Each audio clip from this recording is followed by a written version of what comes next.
My impression as a college student was that there was a lot of commonality between the American people and the Russian people. The Russian people, very generous people, very intelligent, very humorous, warm, sophisticated, and if we could only get beyond this government problem and the political problem, that as people, the Russians are wonderful people as human beings. Oh, yes.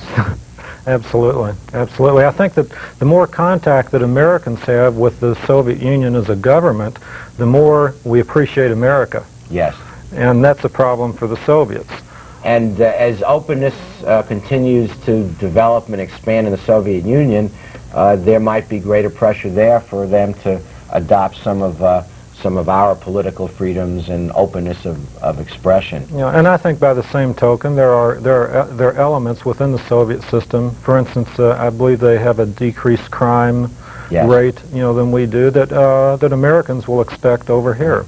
And as some of our viewers may know, Long Beach is thinking of establishing a sister city relationship with, I guess it's Sochi, isn't it? Right, and Ed Tuttle has spearheaded that, as I understand, and I think that 10 or 15 years from now, people will look back, and this movement of Long Beach as a city is going to be a shining star. Very good. Well, Dr. Patrick Moore, thank you again for coming down to our show and sharing with us your experiences. I really appreciate it. Good luck in this very important work on your part. Well, maybe work will turn to play. You bet. You bet. Okay, speaking of play, the market was down 500 points today, and we are going to be speaking with one of our financial experts here when we come back about what's going on in Wall Street. So stay with us. We'll be back in a moment. To fight until we died, but now it's suicide. Yes, it's suicide. Foolish, foolish pride. It's really suicide. Born into a game that never made much sense, creating war machines, no thought of consequence. Surely someone's kidding, this must be a joke. Any second now, we could be up in smoke, we could be up in smoke. What a dirty joke. We're back, and it's Monday night, December 19th, and if you're watching the show tonight, you're watching a live presentation. We invite you to call in. Numbers are being shown up on the screen. And if you're watching the show any other night but Monday, you're watching a repeat presentation of the show. We invite you to call our comment hotline, 494-9176. Our first guest tonight is a gentleman who has been with us before, Dr. Patrick Moore. Patrick, welcome back to We the People. It's great to be here. We invited Patrick first because he was visiting Los Angeles from Indiana, but also because he's had some very interesting experiences in his travels into the Soviet Union, also as an accomplished musician. And how do you have time for everything, Patrick? Well, I don't. I just fit everything together and see what I can do. Unfortunately, I don't have a chance to perform very much, but I've written a lot of new music that I'm very excited about. And I just do everything I can. Now, you're an anesthesiologist, right, and a psychiatrist, right, and a member of the Physicians for Social Responsibility, right.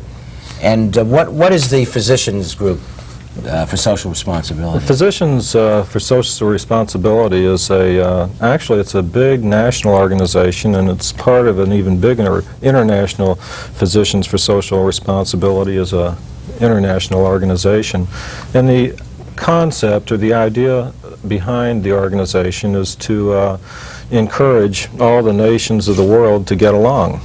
And you, in fact, visited the Soviet Union in August of '86. Right. It was just a very unusual opportunity to go to the Soviet Union and to work in the operating rooms in actual surgery with the Soviet doctors to see how they confront similar problems to what we have over here, and to get to know them personally. What is medicine like, Patrick, in the Soviet Union compared to what we're used to here? It's very difficult to make a comparison because in a few areas the Soviets may be ahead or equal to us, but overall what the common person in the Soviet Union receives as far as medical treatment is concerned, it's many years behind us technologically. Mm-hmm. It's a big jump backwards. And of course, a lot has happened in the last month, really, between the Soviet Union and the United States. The visit of Gorbachev, and of course then the tragedy of the earthquake in Armenia. Yeah. And there's been this enormous outpouring of international and American aid and assistance and caring about the people in the Soviet Union. Right. This is the first time, at least my understanding is, this is the first time that the Soviet Union has ever opened up and accepted help from any other countries. Now, when you went, Patrick, 2 years ago, you were not automatically that popular back home for having made that visit. Well, it wasn't just making the visit, but also making the recording made in the USSR. You know, the basic concept is that the United States and the Soviet Union could work together to bring out all kinds of new things. And when I made the record, I think that may have been misunderstood by some people as being, I don't know what, fringy or even communistic, which it is not at all. I think that the more anybody has exposure to the Soviet Union, it's the best thing to make people appreciate the United States more. And you actually recorded this record in the Soviet Union, and right. The last time you were here, you played part of it, I know, on the show. Right. It's, you know, as far as we know, it's still the first protest song recorded in a Soviet professional studio by an American citizen. And in the song, I talk about the Afghanistan war coming to an end. And at the time I recorded the song, the Afghan war was going full scale. Yes. And I was very concerned that I would be put in jail. And so, you know, I still feel very good about the record, and I'm hoping that it'll be picked up by more peace organizations. Now, how long did you actually stay in the Soviet Union? Approximately 3 weeks. And did you get a feeling for what the perceptions of the Soviets were towards America and the American government?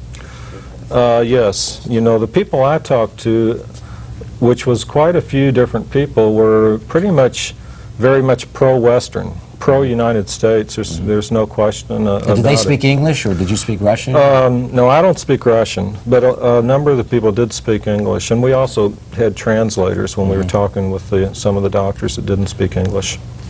And some of the perceptions in America are changing rather dramatically of the Russians in the Soviet Union. Yeah, I think that all of us are kind of, you know, waiting to see, you know, what can happen here. 13 doctors from the hospital that I work at are now in Armenia helping with the earthquake, you know, victims, and, you know, this is just a big turnaround. Yes. Well, we invite any of our viewers that would like to speak with Patrick to give us a call. Numbers are being shown up on the screen. And Ted, good evening. You're on We the People. Hello? Hi, Art. Hello? Hi, Art. Hi, is this Teddy? Yes? Well, Merry Christmas to you, Teddy. Merry Christmas. How are you tonight? Teddy is one of our youngest viewers and is a religious viewer of Monday night of We the People. Have you met Patrick Moore before? Have you seen him on the show before, Teddy? Hi, Patrick. Hi, Teddy. How old are you, Teddy? 5. 5? 5. 5. Would you like to visit the Soviet Union sometime? Yeah. Well, Patrick, the next generation. That sounds good. Thanks for watching, Teddy. Good night. Good night. America and the Soviet Union, Patrick, what do you see as the future between the two countries? I think, well, the future between our two countries and also the future with the whole world is going to be one of increased cooperation. I think it's basically the Soviet Union has to become more democratic, more like the United States, and they're definitely attempting to move in that direction. I think they're going to have to. I think the big thaw is here. And you would imagine that this would continue probably in the future, that we're moving in this direction and we'll continue to move in this direction. Yeah, the last time I was here, I mentioned Carl Sagan's proposal to have the Mars mission, a joint U.S.-Soviet adventure, and although that hasn't been decided, I understand things are still moving in that direction, and I think it's a great place to get together.